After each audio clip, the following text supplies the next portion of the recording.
কাঁঠাল আমাদের জাতীয় ফল, আপনারা সবাই জানেন।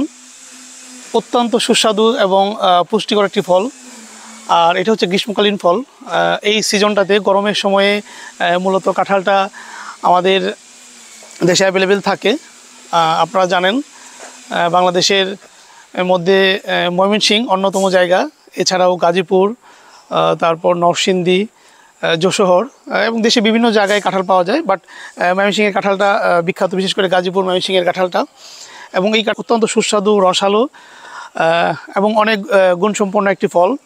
এবং সবচেয়ে বড় কথা হচ্ছে এটা আমাদের জাতীয় ফল কাঁঠাল।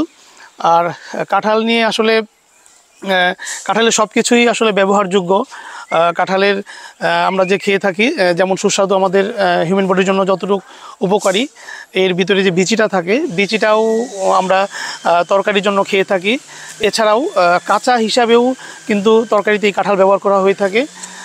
তারপর এই কাঁঠালের যে গাছ আছে, এই গাছও অত্যন্ত ভালো কাঠ।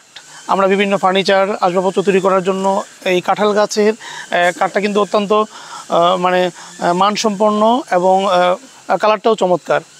সো আসলে আমাদের এই জাতীয় ফল কাঁঠাল আমাদের জন্য অনেক উপকারী। আপনারা এই সিজনে, যেহেতু এটা মৌসুমি ফল, খুব বেশি সময় থাকে না, আপনারা এই ফলটা বেশি বেশি খাবেন।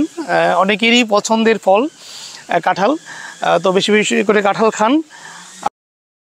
তো যেহেতু কাঁঠাল জাতীয় ফল, এটা আমাদের বাংলাদেশকে রিপ্রেজেন্ট করে।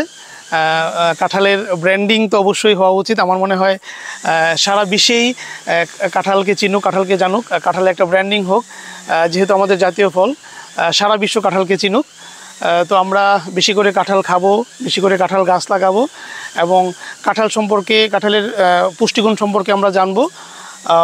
তাহলেই মনে হয় যে আমাদের যে জাতীয় ফল কাঁঠাল, এটা মনে হয় পরিপূর্ণতা পাবে। তো সবাইকে ধন্যবাদ। আমাদের সাথেই থাকবেন, রানা ভাইয়ের সাথেই থাকবেন।